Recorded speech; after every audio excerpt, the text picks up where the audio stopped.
Hello friends, नमस्कार। आप सभी को नमस्कार, सभी का वेलकम इस क्लास में। You all are welcome to this class.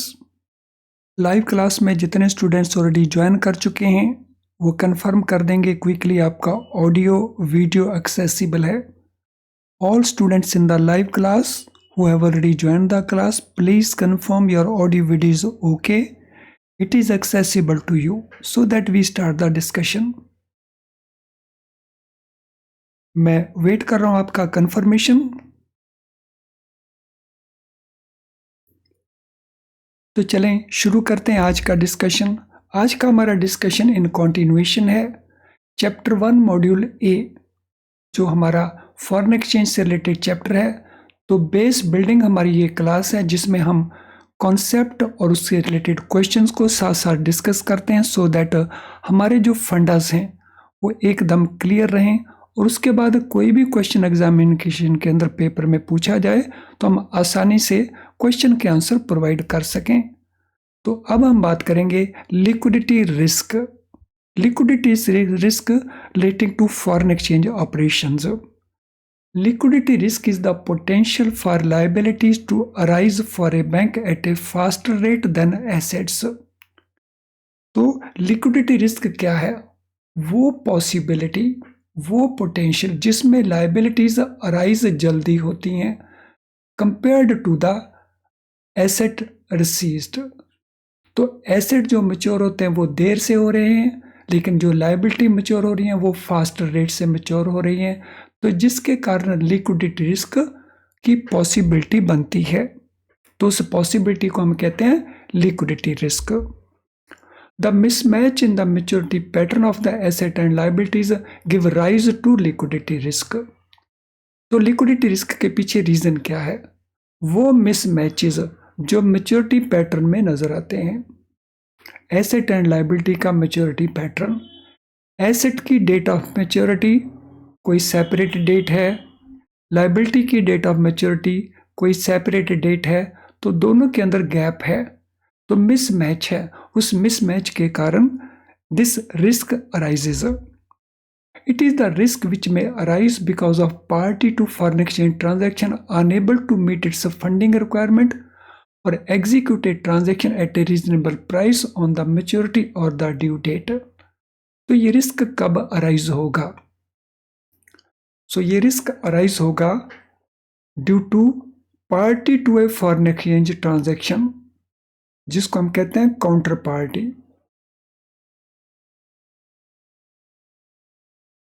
When counter party is not able to meet its funding requirement, जब काउंटर पार्टी के पास फंड्स नहीं होते टू मीट इट्स ऑब्लिगेशन और executed transaction at reasonable price on maturity date और due date. So due date के ऊपर या मैच्योरिटी डेट के ऊपर जो काउंटर पार्टी है तो ये अपनी फंडिंग रिक्वायरमेंट को मीट नहीं कर पाती या ट्रांजैक्शन को एग्जीक्यूट नहीं कर पाती एट रीजनेबल प्राइस, तो उसके कारण लॉस हो सकता है और उसी लॉस की पॉसिबिलिटी को हम कहते हैं liquidity risk. Liquidity represents availability of cash or asset which may quickly be sold for cash to pay for liabilities as they come due. जो लिक्विडिटी रिस्क है वो किसको रिप्रेजेंट करता है? अवेलेबिलिटी ऑफ कैश को या एसेट्स को, which में quickly be sold for cash to pay for liabilities as they come. तो लिक्विडिटी किसको रिप्रेजेंट करता है कि हमारे पास एसेट या कैश अवेलेबल है जिनको हम क्विकली बेच सकते हैं एसेट को और कैश में कन्वर्ट कर सकते हैं टू पे द लाइबिलिटी जैसे लाइबिलिटी ड्यू होती हैं। Risk of failure to settle liabilities because of insufficient cash और liquid assets on hand is defined as liquidity risk. जो रिस्क रहता है कि हम लाइबिलिटी को सेटल नहीं कर पाएंगे बिकॉज ऑफ इनसफिशिएंट कैश या liquid asset on due date, तो उसको हम डिफाइन करते हैं as liquidity risk. In spite of having a well capitalised balance sheet, that is bank's inability to fund its balance sheet in a sustainable way. हो सकता है कि bank की बैलेंस शीट बहुत स्ट्रांग हो लेकिन अगर उस पर्टिकुलर पीरियड के ऊपर वो लिक्विडिटी अवेलेबल नहीं हुई, वो कैश या लिक्विड एसेट अवेलेबल नहीं हुए, अगर वो इनसफिशिएंट हैं, तो वेल कैपिटलाइज्ड बैलेंस शीट के बावजूद भी तो ये रिस्क अराइज हो सकता है। तो ये रिस्क किसके कारण है? Bank's inability to fund its balance sheet in a sustainable way. तो अपनी बैलेंस शीट की जो फंडिंग करनी है, उसका जो मेथड अडॉप्ट किया गया है वो सस्टेनेबल मेथड नहीं है। लिक्विडिटी में lead to positive liquidity gap यानी no liquidity risk, but opportunity to invest and increase income is less. तो जो लिक्विडिटी है वो दोनों तरह से मूव करती है, तो देयर में बी ए पॉजिटिव गैप। तो पॉजिटिव गैप कब अराइज होगा? फॉर एग्जाम्पल, हमारे पास एसेट्स हैं, हमारे पास लाइबिलिटीज हैं, ये मैच्योर हो रही हैं, लेट अस से सितंबर 20 को। एसेट मैच्योर हो रहे हैं लेट अस से 10,000 के, लाइबिलिटीज मैच्योर हो रही हैं लेट अस से 6,000 के। तो यहाँ पे गैप कौन सा बनता है? So there is a positive gap. तो जब पॉजिटिव गैप होता है तो लिक्विडिटी रिस्क नहीं होता, बिकॉज हम आसानी से इन लाइबिलिटीज को पे कर सकते हैं। लेकिन जो अपॉर्चुनिटी है टू मेक इन्वेस्टमेंट और इंक्रीज इनकम वो हमारी कम हो जाएगी, बिकॉज इसमें 4,000 के इक्विवेलेंट फंड्स हमारे आइडल हो जाएंगे। और आइडल होने के कारण जो अपॉर्चुनिटी है इन्वेस्टमेंट की, उसका जो बेनिफिट है इनकम इंक्रीज करने का, वो बेनिफिट हमारा कम हो जाएगा। On the other hand, if there is negative liquidity, अगर लाइबिलिटी हमारी 6,000 ना हो करके लाइबिलिटी हमारी मैच्योर हो रही है 16,000 की, एसेट हमारे मैच्योर हो रहे हैं 10,000 के, लाइबिलिटी मैच्योर हो रही है 16,000 की, तो ये बनती है नेगेटिव लिक्विडिटी गैप। और इसके चलते there is risk to the bank and future fund raising उसके लिए हमें चाहिए। तो रिस्क कब अराइज होता है? रिस्क इस केस में अराइज होता है तो जब पॉजिटिव लिक्विडिटी है there is no liquidity risk, when there is negative liquidity gap तो then there is liquidity risk. I hope इस पार्ट को हमने बहुत अच्छे से अंडरस्टैंड कर लिया होगा। Mismatch on short term maturities poses high liquidity risk for the bank. तो अगर शॉर्ट टर्म मैच्योरिटीज का जो मिस मैच है वो बैंक के लिए ज्यादा लिक्विडिटी रिस्क क्रिएट करता है। तो आई होप लिक्विडिटी रिस्क को हमने अच्छे से अंडरस्टैंड कर लिया होगा। अब हम बात करते हैं गैप रिस्क या interest rate risk. In the course of business a bank purchases and sales currencies for spot and forward value. So जब भी कोई बैंक अपना बिजनेस कर रहा है फॉरेन एक्सचेंज के अंदर, वो ट्रांजेक्शन्स बाय ट्रांजेक्शन एंटर करता है, सेलिंग ट्रांजेक्शन करता है, और उनकी जो डिलीवरी है वो स्पॉट बेसिस के ऊपर भी हो सकती है, फॉरवर्ड बेसिस के ऊपर भी हो सकती है। It may not always be possible for the bank to match its forward purchase and sales. तो ऑलवेज ऐसा नहीं होगा कि मैच हो जाए परचेज एंड सेल। बहुत बार ऐसा भी होगा कि forward purchase and forward sale match नहीं होगा, उसमें मिसमैच रह जाएंगे। Hence, if purchase and sale take place for different value dates, while bank may completely stand hedged on exchange front, it creates a mismatch at a future date between its assets and liabilities. तो अगर bank purchase करता है, cell करता है for different value dates, तो different value dates means उसकी जो maturity होगी वो डिफरेंट डेट्स के ऊपर होगी। इसके बावजूद कि बैंक ने अपने आप को कंप्लीटली हेज किया हुआ एक्सचेंज रिस्क के अगेंस्ट, तो ये पॉसिबल हो सकता है कि मिसमैच क्रिएट हो जाए फ्यूचर डेट के ऊपर। तो क्योंकि फॉरवर्ड हैं, डिफरेंट वैल्यू डेट्स हैं, तो फ्यूचर में जब वो एसेट लायबिलिटीज मैच्योर होंगी तो उस समय ये गैप आ सकते हैं। सो इसी को हम रेफर करते हैं गैप। तो ये जो मिसमैचेस आएंगे तो इसको हम कहते हैं गैप, और उसी के कारण होने वाले रिस्क को हम कहते हैं gap risk. These gaps are plugged by bank by paying receiving appropriate forward differentials. तो ये जो गैप अराइज होते हैं, तो इन गैप्स को बैंक प्लग कैसे करता है, इनको गैप्स को पूरा कैसे करता है, फिल कैसे करता है? तो उस केस में बैंक पे करता है या रिसीव करता है appropriate forward differentials.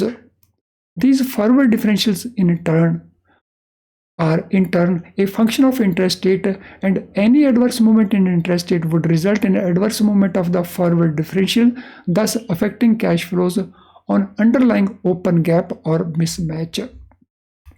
ये जो फॉरवर्ड डिफरेंशियल्स हैं, ये किसके कारण अराइज होते हैं? ये अराइज होते हैं इंटरेस्ट रेट के कारण, और इंटरेस्ट रेट मार्केट में मूव करते हैं, और उसका इम्पैक्ट क्या होगा? उसका इम्पैक्ट होगा adverse movement of the forward differentials. और फॉरवर्ड डिफरेंशियल जब एडवर्सली मूव करेंगे तो उसका इफेक्ट किसके ऊपर होगा? कैश फ्लोज के ऊपर होगा। और कौन सा कैश फ्लो? जो अंडरलाइंग ओपन गैप के कारण है। ये जो गैप हमने देखा था, इस गैप के ऊपर उसका इम्पैक्ट हो जाएगा, और उसी को हम कहते हैं गैप या interest rate risk. So gap is the risk arising because of adverse movement in the implied interest rate or actual interest rate differential. तो गैप क्या है? ये वो रिस्क है जो अराइज कहां से होता है? एडवर्स मूवमेंट से। एडवर्स मूवमेंट किसका? डिफरेंशियल्स का। तो जो इंटरेस्ट रेट के डिफरेंशियल्स हैं, उनका जो एडवर्स मूवमेंट है, तो उससे बनता है हमारा गैप रिस्क। तो आई होप गैप रिस्क या इंटरेस्ट रेट रिस्क क्या है फॉरेन एक्सचेंज के अंदर, तो इसको हम अंडरस्टैंड कर चुके होंगे। तो अब इनसे रिलेटेड हमारे क्वेश्चन क्या क्या बनते हैं, तो अब हम उनको देख लेते हैं। तो पहला क्वेश्चन हमारा बनता है लिक्विडिटी रिस्क। लिक्विडिटी रिस्क क्या है? Potential for assets to arise for a bank at a faster rate than liabilities. Potential for liability to arise for a bank at a faster rate than assets. Potential for a bank to experience losses because of interest rate fluctuations. Potential for a bank to fail to meet regulatory capital requirement. तो liquidity risk इनमें से आप कैसे define करते हैं? तो ये आपको आइडेंटिफाई करना है। तो करिए आइडेंटिफाई। तो इन चार सिचुएशन में से कौन सी सिचुएशन लिक्विडिटी रिस्क को रिप्रेजेंट करेगी?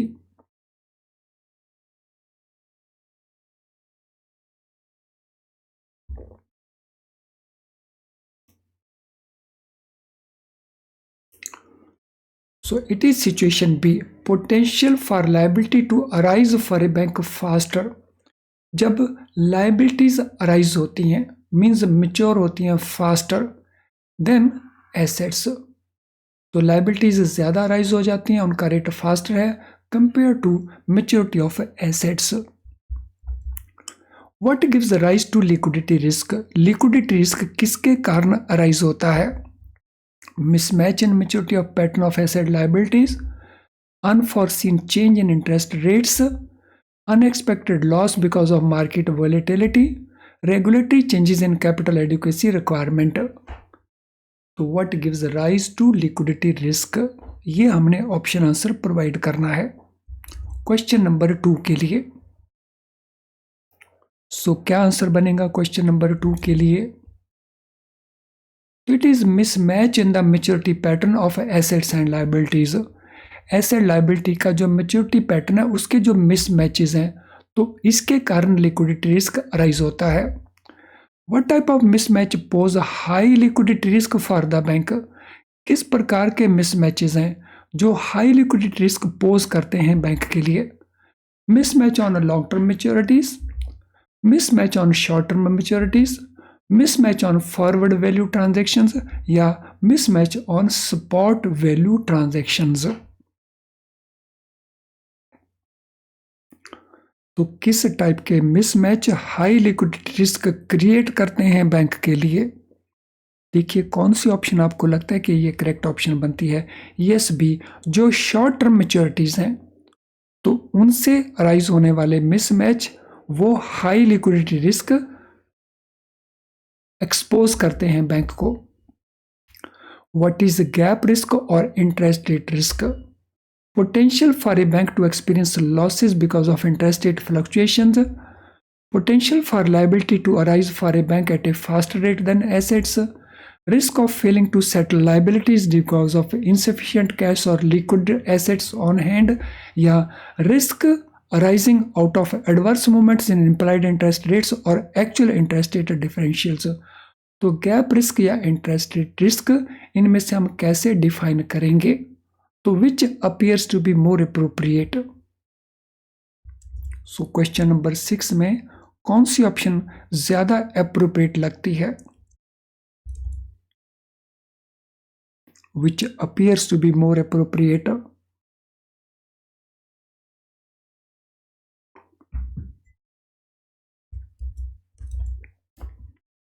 तो it is option D, risk arising out of adverse movement in implied interest rate और actual interest rate differential। तो ये इंटरेस्ट रेट के जो डिफरेंशियल्स हैं, ये रिस्क उसी के कारण अराइज होते हैं, गैप रिस्क और interest rate risk. What is definition of liquidity? Liquidity को हम कैसे डिफाइन करते हैं? Availability of liquid assets that may be sold quickly for cash, ability of a bank to fund its balance sheet in a sustainable way, potential for liability to arise for a bank at a faster rate than assets, risk of failing to settle liabilities because of insufficient cash or liquid asset on hand। हमने बताना है liquidity की definition को। What is definition for liquidity? तो option answer बनता है हमारा ए, जब हमारे पास लिक्विड एसेट अवेलेबल हैं जिनको हम क्विकली सेल कर सकें कैश के लिए। What is risk associated with negative liquidity gap? अगर नेगेटिव लिक्विडिटी गैप है तो उसके साथ कौन सा रिस्क एसोसिएटेड है? No liquidity risk but opportunity to invest and increase income is less, risk to the bank and future fund raising required, risk of failing to settle liabilities because of insufficient cash और liquid asset on hand, inability of bank to fund its balance sheet in a sustainable way. तो कौन सा option आपको लगता है कि वो ज़्यादा अप्रोप्रिएट है in respect of risk associated with negative liquidity gap? Question number 4, क्या आंसर बनता है क्वेश्चन नंबर 4 के लिए? क्वेश्चन नंबर 4 का आंसर बनता है B, risk to bank and future fund raising. तो अगर नेगेटिव लिक्विडिटी गैप है तो रिस्क बैंक को हो जाएगा और फ्यूचर जो फंड रेज किए जाएंगे तो उसके लिए भी रिस्क रहेगा। फ्रेंड, इससे पहले कि हम अगले पार्ट को कवर करें, this is important information for you. If live class enough to pass the exam, live class जो आप इस समय ज्वाइन किए हुए हैं, क्या ये काफ़ी है आपके एग्जाम को पास करने के लिए? Answer is no. क्या ये क्लास यूजलेस है? No, it's a very useful class for improving your score. अगर आप बेस स्कोर ले सकते हैं 41 मार्क्स 45 मार्क्स अगर आप ले सकते हैं तो ये क्लास आपको पास करवा सकती है, लेकिन पहले आपके पास कैपेसिटी होनी चाहिए मिनिमम बेस मार्क्स स्कोर करने के लिए। और उसके लिए हमें क्या करना होगा? उसके लिए हमें फुल सिलेबस को कवर करना होता है। अगर हम फुल सिलेबस कवर नहीं कर पाते तो देयर इज अ पॉसिबिलिटी कि हमारी पास होने की जो संभावना है वो कम हो जाएंगी। फुल सिलेबस को कवर करने के लिए अगर आप IIBF बुक्स को यूज़ कर रहे हैं तो फिर उस केस में कुछ इश्यूज हो सकते हैं, जैसे डिफ़िकल्ट टू अंडरस्टैंड। इन बुक्स में जो कुछ लिखा गया है, जैसे लिखा गया उसको अंडरस्टैंड करने में आपको डिफ़िकल्टी आती है, आप उसको बार बार करते हैं फिर भूल जाते हैं। As a result lot of time is consumed. आप प्रैक्टिस करनी चाहते हैं क्वेश्चंस की, लेकिन बुक के अंदर आपको क्वेश्चन तो मिलते हैं लेकिन बहुत थोड़े क्वेश्चन मिलते हैं, प्रॉपर प्रैक्टिस नहीं कर पाते। केस स्टडीज एक इम्पॉर्टेंट एलिमेंट है एग्जाम का। इसमें केस स्टडी बुक में आपको या तो बिल्कुल नहीं मिलेंगी, अगर मिलेंगी तो कहीं कहीं मिलेंगी। अब इन इश्यूज का सॉल्यूशन क्या है? इन इश्यूज का सॉल्यूशन है हमारे best quality very low priced video lessons. इन वीडियो लेसन में जब हम कंसेप्ट को एक्सप्लेन करते हैं तो बहुत आसान करके आपको समझा देते हैं, तो आपकी ये डिफ़िकल्टी सॉल्व हो जाती है। बहुत क्विकली आप उसको अंडरस्टैंड कर जाते हो तो आपका टाइम भी सेव हो जाता है। इन दोनों के चलते आप पूरे सिलेबस को आसानी से कवर कर पाते हैं। हमारा जो क्वेश्चन बैंक है इसमें आपको मल्टी चॉइस क्वेश्चन मिलेंगे बहुत सारे, तो जिससे आपकी प्रॉपर प्रैक्टिस भी हो जाएगी। हमारा जो केस स्टडीज़ का पैकेज है उसमें आपको बहुत सारी केस स्टडीज़ मिल जाएंगी विद सॉल्यूशन, तो आपकी ये प्रॉब्लम भी सॉल्व हो जाएगी। और ये अवेलेबल रहेंगे हमारी ऐप के थ्रू या अवेलेबल रहेंगे हमारी वेबसाइट के थ्रू। तो हमारी वेबसाइट को लॉगिन करें और आप इन कोर्सेज का बेनिफिट लेकर के अपने पास होने की पॉसिबिलिटीज को इम्प्रूव कर लें। Now what is gap? Gap क्या होता है? Potential for assets to arise for a bank at a faster rate than liabilities. Potential for liability to rise for a bank at a faster rate than assets. Risk arising out of adverse movement in implied interest rate or actual interest rate differential. Mismatch between forward purchase and sale for different value dates. तो हमने बताना है gap क्या होता है। तो gap है वो मिसमैच जो फॉरवर्ड परचेज और सेल में रहता है डिफरेंट वैल्यू डेट्स के लिए। What is impact of adverse movement in interest rates on forward differentials? तो इम्पैक्ट क्या रहता है एडवर्स मूवमेंट का इंटरेस्ट रेट्स के अंदर फॉरवर्ड डिफरेंशियल्स के ऊपर। It does not affect cash flows on the underlying open gap और mismatch. It results in adverse movement of forward differentials thus affecting cash flows on the underlying open gap और mismatch. It creates positive liquidity gap या it creates negative liquidity gap. हमने बताना है impact of adverse movement in interest rate on forward differentials. So question number 8, what shall be the answer? तो answer here will be B. इसका result क्या रहता है? Adverse movement होती है जब भी फॉरवर्ड डिफरेंशियल की, तो उससे हमारे जो कैश फ्लो हैं वो अफेक्ट होते हैं। उसके कारण जो हमारे गैप हैं और मिसमैच हैं वो बढ़ जाते हैं। चलिए फ्रेंड्स, अगर हम बात करेंगे अब मार्केट रिस्क की, तो मार्केट रिस्क क्या होता है?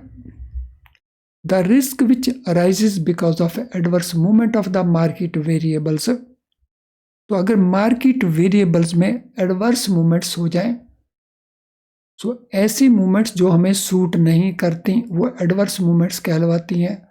और ये मूवमेंट किस में आती हैं? मार्केट वेरिएबल्स के अंदर। और उसके कारण जो रिस्क अराइज होगा उस रिस्क को हम कहते हैं मार्केट रिस्क। अब ये जो मार्केट वेरिएबल्स हैं, ये मार्केट वेरिएबल्स क्या हैं? एक्सचेंज रेट में चेंज आ जाना, इंटरेस्ट रेट में चेंज आ जाना, और कब उसके कारण जो मार्केट प्लेयर्स हैं वो अपनी पोजीशन को क्विकली एग्जिट नहीं कर सकते, और अगर वो एग्जिट करते हैं तो बड़े लॉस के साथ एग्जिट करेंगे। Market risk takes different form. So market risk के डिफरेंट फॉर्म्स हैं। जैसे क्रेडिट रिस्क के हमने डिफरेंट फॉर्म्स देखे थे लास्ट सेशन के अंदर। तो इसमें इंटरेस्ट रेट रिस्क हो सकता है। It is risk where change in the market interest rate might adversely affect banks rates, risk sensitive assets and risk sensitive liabilities. So bank के जो रिस्क सेंसिटिव लाइबिलिटीज़ हैं, हमारे डिपॉजिट्स होते हैं कुछ जो रिस्क सेंसिटिव होते हैं, और इसी प्रकार से हमारे कुछ रिस्क सेंसिटिव एसेट्स होते हैं, जैसे हमारे होम लोन्स हैं। होम लोन के इंटरेस्ट को अगर हम थोड़ा सा भी बढ़ाएं तो कस्टमर दूसरे बैंकों में जाना शुरू कर देते हैं। ऐसे ही हमारी फिक्स्ड डिपॉजिट है जो वो रिस्क सेंसिटिव लाइबिलिटीज़ हैं। अगर हम फिक्स्ड डिपॉजिट के रेट्स को थोड़ा सा भी घटा दें तो बैंक दूसरे बैंकों में जाना शुरू कर देते हैं हमारे customers. It is probability of A decline in value of asset resulting from unexpected change in interest rate. ये किस चीज़ की पॉसिबिलिटी है, किस चीज़ की प्रोबेबिलिटी है? Decline in the value of asset है, और इसके पीछे रीज़न क्या है? अनएक्सपेक्टेड चेंजेस अगर इंटरेस्ट रेट में होंगी। Equity price risk. सो मार्केट रिस्क में दूसरा रिस्क कौन सा है? Equity price risk. Equity price risk क्या है? It is risk that arises from price volatility of equity share held. अगर हमारे पास इक्विटी शेयर्स हैं तो उसमें अगर प्राइस की बहुत ज़्यादा फ्लक्चुएशन है, प्राइस की अगर वॉलेटिलिटी है, तो हमें कौन सा रिस्क अराइज होगा? इक्विटी प्राइस रिस्क अराइज होगा, क्योंकि सडनली हमारी इक्विटी की वैल्यू कम हो जाएगी। The fair value of equity declines as a result of change in the level of equity index and value of individual stock. जो equity की फेयर वैल्यू है वो डिक्लाइन कर जाएगी, और उसके पीछे रीज़न क्या होगा? जो इक्विटी इंडेक्स है, सेंसेक्स है, निफ्टी इंडेक्स है, तो उसमें जब भी चेंज आएगी या इंडिविजुअल स्टॉक की वैल्यू में चेंज आएगी तो जो फेयर वैल्यू है इक्विटी की वो डिक्लाइन कर जाएगी। एग्जाम्पल हम देख सकते हैं, volatility in the stock index resulting in volatility in the portfolio of individual stock. अगर स्टॉक इंडेक्स में वॉलेटिलिटी है तो उसका रिजल्ट क्या होगा? पोर्टफोलियो जो इंडिविजुअल स्टॉक का है उसमें वॉलेटिलिटी आ जाएगी। तो ये इम्पैक्ट है इस वॉलेटिलिटी का, और इसको हम कौन सा रिस्क कहते हैं? तो this is known as equity price risk. और तीसरा है currency risk. It is known as exchange rate risk and refers to possibility of decline in the value of return accruing to the investor because of adverse change in the value of currency in which the position is held। तो जिस currency में position held है उस currency के अगर exchange rate change होते हैं तो उसके कारण होने वाले रिस्क को हम कहेंगे करेंसी रिस्क, क्योंकि इसके कारण जो वैल्यू है उस पोजीशन की जो हमने होल्ड की हुई है उस वैल्यू में एडवर्स चेंज आ जाएगी। मार्केट रिस्क के बाद अब हम बात करते हैं लीगल रिस्क क्या होता है। It is risk arising because of non enforceability of a contract against A counter party. हमने किसी काउंटर पार्टी के साथ कोई कॉन्ट्रैक्ट किया, लेकिन किसी रीजन से उस कॉन्ट्रैक्ट के बेसिस के ऊपर हम सूट फाइल नहीं कर सकते, वो नॉन एनफोर्सेबल कॉन्ट्रैक्ट है, तो उसके कारण होने वाले रिस्क को हम कहते हैं legal risk. This include legal risk because of aberrations in the documentation में हमसे गलतियां हो गई। Onerous clause in the document which result in interpretation risk. हमने कोई इसमें ऑनरस क्लॉज डाल दी और जब उसको इंटरप्रेट किया गया तो वो डिफरेंट वे में इंटरप्रेट हो रही है। Legal risk can also manifest itself in a way customer and procedure are followed in different countries। तो लीगल रिस्क होने का और रीज़न भी हो सकता है कि जो कस्टम्स हैं, प्रोसीजर्स हैं, वो डिफरेंट कंट्रीज़ में डिफरेंट वे में इंटरप्रेट किए जाते हैं या फॉलो किए जाते हैं, तो उसके कारण भी लीगल रिस्क राइज हो सकता है। तो अब हम इनसे रिलेटेड एक दो क्वेश्चंस कर लेते हैं। So what is interest rate risk? Interest rate risk क्या होता है? Risk of equity price volatility, risk of a change in market interest rate adversely affecting banks' risk sensitive assets and liabilities, risk of adverse change in value of a currency in which position is held, risk arising on account of non-enforceability of contract against a counterparty। तो हमने बताना है interest rate risk इनमें से किसको हम कहेंगे question number 1 में।